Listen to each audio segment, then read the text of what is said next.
special for you. I got a new bike. It is Orange Day, because you know I be drinking that Kool-Aid. So today I would like to introduce to you the 2018 KTM 1090 Adventure R. Alright, so what we'll do is first we will go through all of the specs and all of that fun stuff. We'll go over what the previous owners have done to it and what I have done to it, because this was a used bike when I purchased it. Obviously it's 2024 and I just got it, and it's a 2018. First we'll start off with the specs. So we'll do that, and then we will go take it for a little ride, see how it does with the mileage that is on it, and hopefully have a little fun while doing it. So in 2017 they discontinued the 1190 and went with this instead, because for a minute there they had the 1190 and the 1290. It's kind of redundant if you ask me. They introduced this one, and you know, to be honest with you, I really wanted the 1190. I wanted that extra horsepower just because I'm a numbnuts. But I found this one. It was a pretty good deal, so I went ahead and scooped it up. Now, the difference in this one and the 1190 is this one has a few less electronic features. Like the 1190 has lean sensitive traction control, and it has like the charger next to the gauge panel and all that kind of stuff. This one is lacking a little bit in the electronics, and it's obviously a slightly smaller capacity engine, which also makes slightly less power, and we'll go over that. First off, the 1090 Adventure didn't come in an S model in the US. We only got the Adventure R, so 21-inch front wheel, 18-inch rear wheel, and all the off-road stuff. From what I hear, from what I read, the suspension on the 1090 is a little bit of an upgrade from the 1190. Hopefully that'll make me not suck off-road, because I have very limited experience off-road. This will be my second adventure bike. My first was a Tiger 800, and I loved that bike. That bike was absolutely amazing. It got me off-road a little bit and whatnot. Oh, you know what? I'm sorry. This will be my third adventure bike. I had a KLR 650 too. Also an awesome bike. We have a 1050cc engine. That is a 45-degree V-twin, and it puts out 123 horsepower and 80 pounds of torque. That's a spicy meatball, 125 and 80. This thing should be pretty rowdy out on the street. It does have rider mode, so when you put it in off-road mode, it limits it to 100 horsepower, which I think is a good thing. So kind of starting from the front and working our way back. So the first thing we have is, these are the Motos Tractionator GPS tires that I just put on here. When I got the bike, the tires were pretty worn, so I went ahead and got new tires for it. We have 4-pot Brembo calipers with 320 millimeter discs, and we have a 48 millimeter upside down fully adjustable fork from WP. Obviously we have some aftermarket pod lights here that I need to figure out a better way to mount. As far as stock specs go, so this bike came with a very short windscreen, and it came with a short windscreen because it's better for off-road. When you're off-road, you need to be able to see over the windscreen, see what you're running into and stuff like that. One of the previous owners put this windscreen on it, which I very, very much appreciate. And it is adjustable, goes up and down. I'll show you that out on the road. It's pretty cool. It came with these orange crash bars from the factory, which I very much appreciate, so I won't be putting any additional crash protection on this. These are easy enough to change. I actually have another set at the house, so if something happens to them, I'll just change them out. The fuel tank is 6.1 gallons with a claimed 40 mpg. So that gives you a range of right under 250 miles miles to the tank, which is pretty damn good. I am going to enjoy that fact. The bike itself, wet and ready to ride, is 537 pounds. It is a portly bike. So we have a WP monoshock on the rear that is also fully adjustable. Obviously, somebody put some nice aftermarket pegs on here. One of the previous owners put a nice alt-rider skid plate on here, as well as the KTM Power Parts comfort seat. I put this aftermarket exhaust on. The stock exhaust was on it, and it's just ridiculously quiet. I had to do something, so I got the super cheap Delcovic exhaust to throw on there. Sounds pretty good. Sounds like the 990. In the back, as far as brakes go, we have a Brembo 2-pot with a 267 millimeter disc, and we have a 18-inch wheel with obviously Tractionator GPS tires that I also put on the rear. And I have it set to the 50-50 position. The cool thing about the Moto Z Tractionator GPS tires is if you mount it one way, it's 50-50. If you mount it the other way, it's mostly off-road. So you can tell I haven't even leaned very, very far on these yet. I haven't even scrubbed them entirely, so that's a thing. One of the previous owners put Tusk pannier racks on here, which I very, very, very much appreciate because I love me a pannier. This bike also didn't come with a center stand. The 1090 didn't come with a center stand. The 1290 and the 1190 did. The previous owner added that, which is very, very nice, even though it does add weight. This top rack was also fitted, which I also appreciate. I love top racks, especially when, just day to day, because I'm not going to carry around full panniers all day every day. So the top rack is very handy. It's also got a Rotopax on it to be able to carry a little extra fuel, which is really, really nice. When I first got this bike, I noticed that it had really, really long legs, and it didn't feel like, and it might have been because it was so quiet, but it didn't feel as fast as the 990 SMT. And if you haven't seen that video, go to my page and check that out. It didn't feel the same, even though this bike has more horsepower. It felt a little slower. So I was trying to chase what I could do to make it feel as faster. I think the exhaust helped right off the bat, because as soon as I put that on, it gives it a little bark, sounds a little better. What I also did for it is, because it had extremely long legs, is I went from the stock 42 tooth to a 45 tooth super sprox on the sprocket on the rear, and it makes it feel a little more snappy, and it makes it feel much more like the 990 SMT.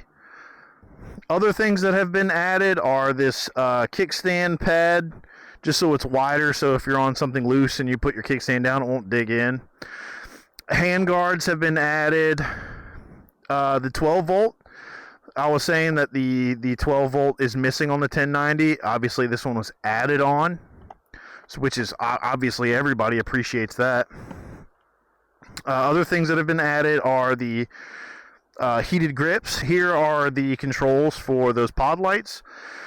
Cruise control has been added, which is a huge bonus. We also have here some risers to bring the bars up a little higher, which I appreciate. I'm a pretty tall guy, so I want my hands to be a little higher, and it makes it a little more comfortable when standing and stuff. All right, now that we're on the bike, I will go ahead and say that this is without a doubt the tallest bike I have ever sat on. And it might be because it's super tall and wide, but I am 6 foot tall, 255 super dope pounds, and I have a 32-inch inseam. I can't flat foot this in any sense of the word, under any conditions, really. I'm definitely tiptoeing this at all times. The seat height is exactly 35 inches. All right, now let's go through the menus here and see what all electronically this bike has to offer. So turning the key on, first off, this not legal screen pops up. That is because God damn it. That is because of the dongle that is on there, that it flashes not legal like that. And what the dongle does is it's just a piece that you plug in, and it allows the bike to remember what settings you had it in last. Because from the factory, when you change the settings, as soon as you turn the bike off, it all resets, and then you have to do it again. So with that dongle, it remembers your settings, but that screen pops up every time, and it kind of drives me a little bit nuts. You just press any button and it goes away. You can list all your favorite stuff here, and you get to choose what shows up here. These are my choices. So you can see here, claimed 40 mpg. I'm getting a little less because I ham-fist it quite a good bit. I have 210 miles left. Right now we're in street mode. Drive mode, we have sport, street, rain, and off-road. So in sport mode and street mode, you get all 125 horsepower, and it's the throttle response that gets tweaked a little bit. So on street, it's pretty tame. In sport, it's a little more twitchy. In rain, I'm not sure how much horsepower it has in rain mode. I'll put it up in the screen. And I know that in off-road mode, it has 100 horsepower. In off-road mode, ABS is turned off only in the rear, so you can slide it around. And you know what? And right now, let's go sport.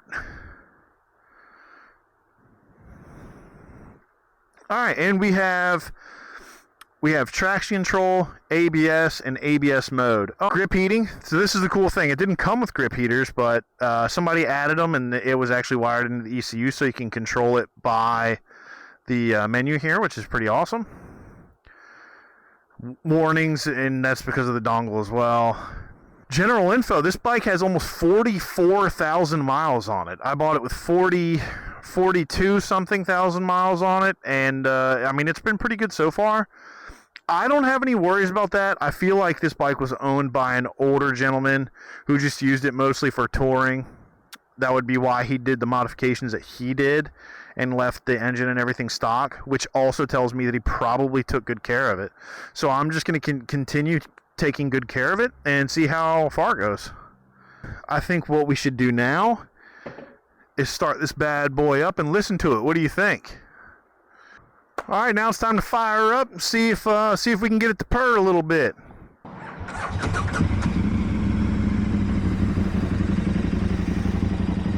Oh yeah. KTM V-twins are, know what I mean? So the Delcovic doesn't sound bad. I know it's a cheap muffler, but you know, it sounds pretty decent. Let's give it a little test here.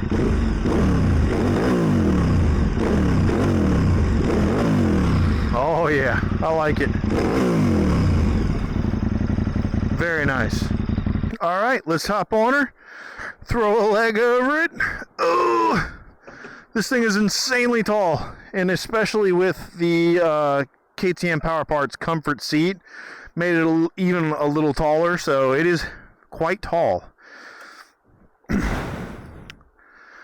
Let's take it for a rip, buddy.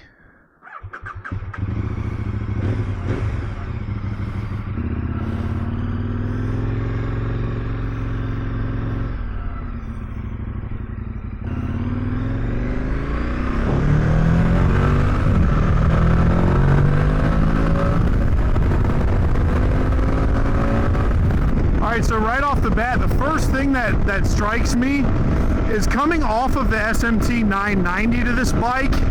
It is night and day when it comes to just how it reacts and how it feels. So this is much more tame and laid back, especially with the throttle.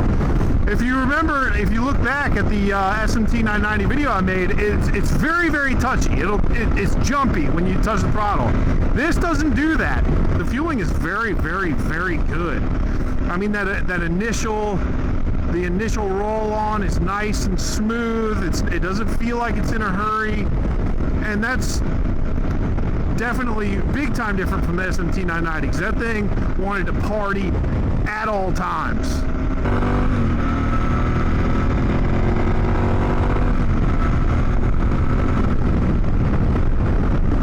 Alright, so we're getting to our very own curvy section. This bike's not going to do great. I mean, it's an adventure bike, you know, but I'm sure it'll still be fun. It's got the power for it. It is a heavy son of a bitch, though. Alright, now we're passing the graveyard, Dominus Omnis, all that stuff, hallelujah, you know. See how it does. Brand new tires, so. Woo! She is right spicy. That's for sure.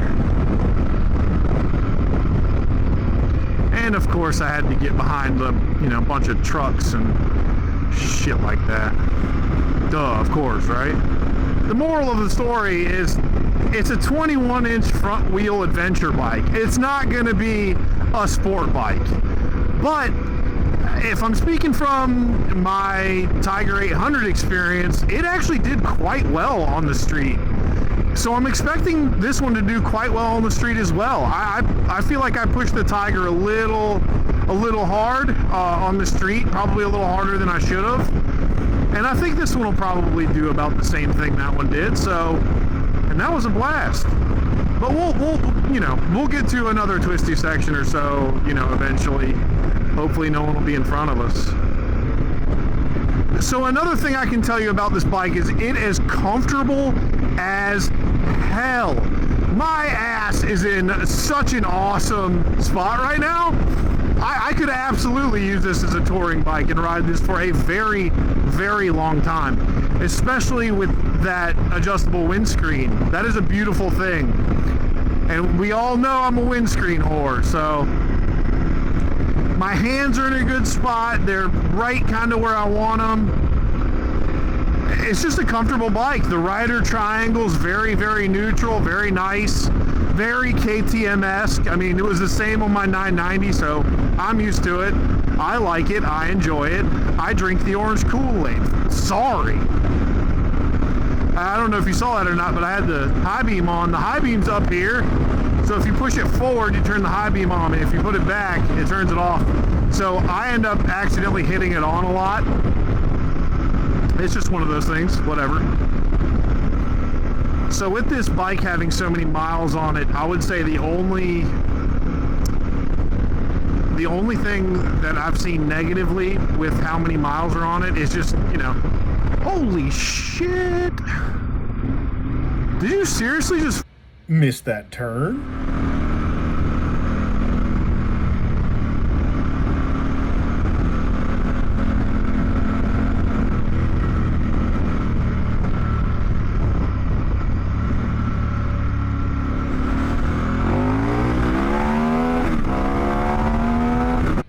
What a swell fella. So yeah, it'll do wheelies. Like I was saying, this thing being used, I have found the only thing to really kind of be wore out is the brakes and the tires, but I already replaced the tires. So brakes is next. And they're not like super bad, they're just, I can just tell they're a little worn. Alright, so we'll get through this stoplight right here. There's no way we're going to catch a screen. Okay, well, we're going to slow down a whole bunch. And we're going to start in first, and we're going to get it a little bit until we feel like we're breaking the law too much. Yeah, she'll do a wheelie. Yeah, she boogies. She boogies pretty good. Whew, yeah. That's good fun. So right now is usually the time I start talking about the dash, but my camera's right in my friggin' way. I did not think that one through the old noodle.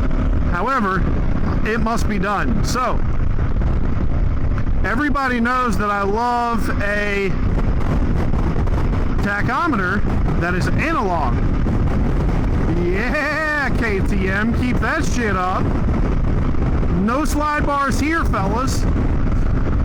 We also have a gear indicator, speedometer, time, temperature, fuel gauge, and what mode you're in. I put it in sport mode because I like to party. Over here, my favorite settings anyway are trip 1, MPG, fuel range, air temp, and what mode you're in. I guess I could change it off of what mode I'm in because it says it right there. Whatever. But I love this dash. Every motorcycle dash forever could be like this, and I'd be a happy camper.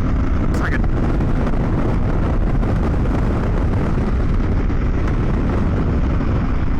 oh, come on. So it can, it's just kind of a pain. All right.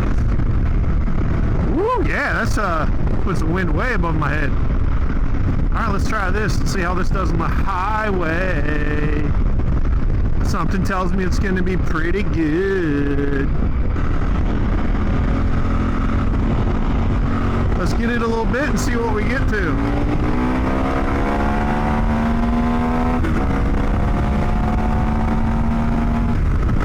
Yeah, boogies. You know, on the highway it's pretty good. Windscreen's a little shaky, but I think that's just because it's so tall and lean back right now. But the wind is hitting me right above my beak, above the beak of my helmet, so I'm pretty much completely out of the wind. I'm in a very comfortable spot right now. I could do this for quite a while.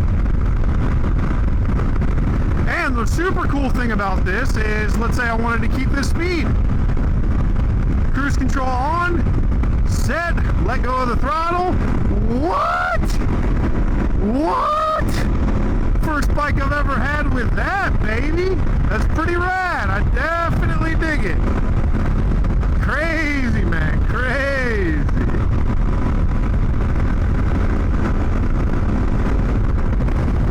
On the highway, this thing's wonderful. I'm cruising along, probably doing about 80. And this thing is it's just singing, man. I'm only at 5,000 RPMs. It's in a happy spot. It's good to go.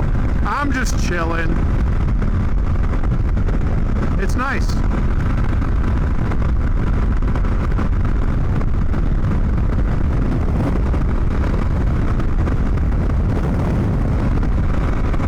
It's a pretty fun game. Probably a pretty stupid game, but a fun game. I would say it's maybe a little buzzy on the highway. Like I can feel it through the handlebars and stuff, but I would say it's probably because of the tires. So now it's about time that I start talking about who I think this bike is for. And I think this bike is for very, very good off-road riders who want an adventure bike, because that's what this bike is for.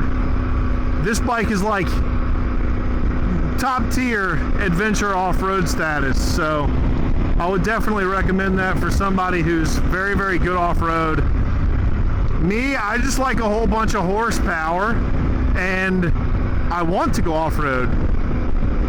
I'll get used to it. I'll probably crash a whole bunch. Whatever, it's the name of the game. Who else is this bike for? I mean, it's a good touring bike. Could be. So you could use it for that as well. This bike is definitely not for beginners. I can tell you that for sure.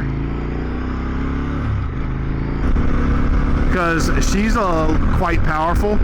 It's a lot more tame than like the older 990s. Like, it's a lot more tame than my SMT. Power delivery wise.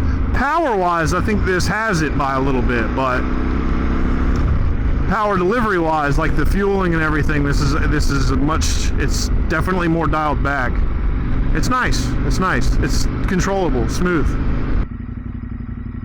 Yeah, you can hear them brakes squeaking just a little bit.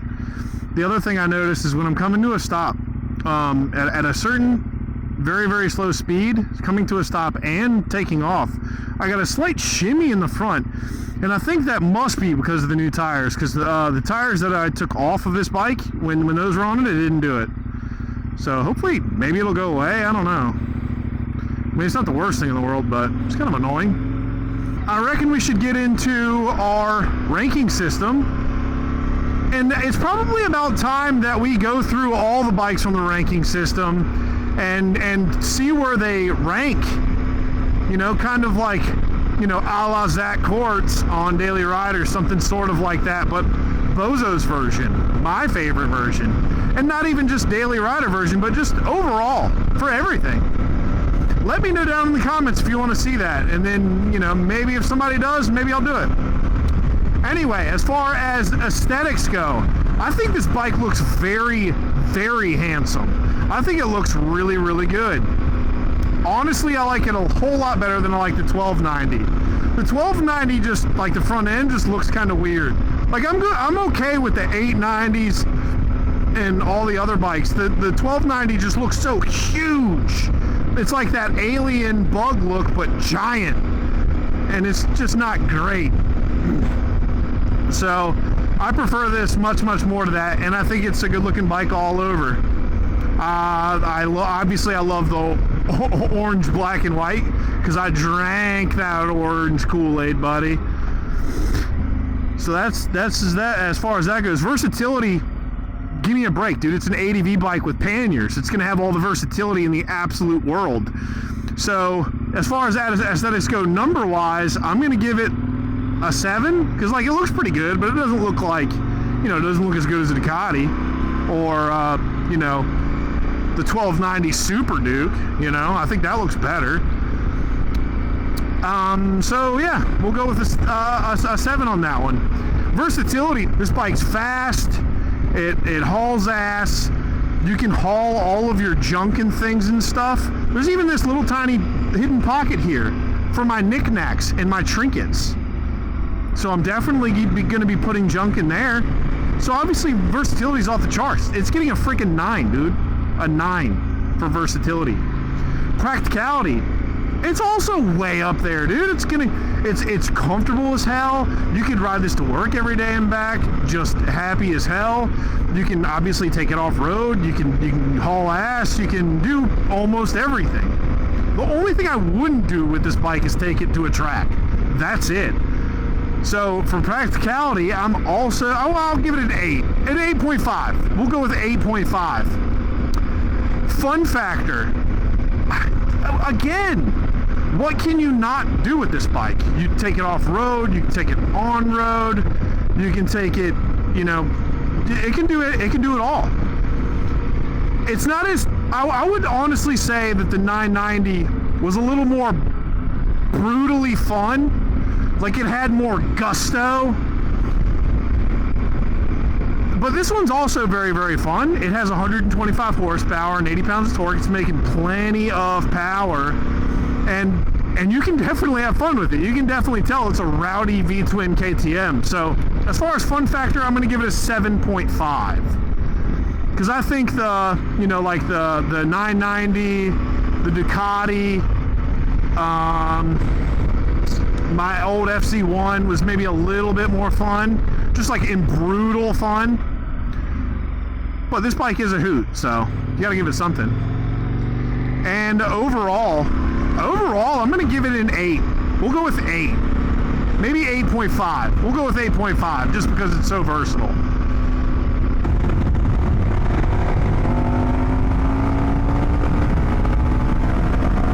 Woo! that was a good time. That's a good time. Adventure bikes are just so much fun, dude. If you've never owned an adventure bike, especially like an adventure bike with pretty good horsepower, I freaking recommend it, buddy. It is fun. All right, let's do it.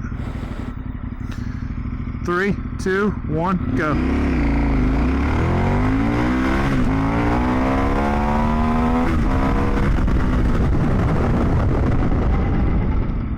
Brakes are not very good, I'm not gonna lie. Maybe it's because it's so heavy. Acceleration's good. I short shifted the shit out of first just because I knew it was gonna try to wheelie on me. But I mean, it was still pretty spicy. If there's a specific bike you'd like me to review and test out and maybe get shit wrong on, give me a shout down in the comments and let me know. I'm always down for riding something with 2 wheels. You ought to know that by now.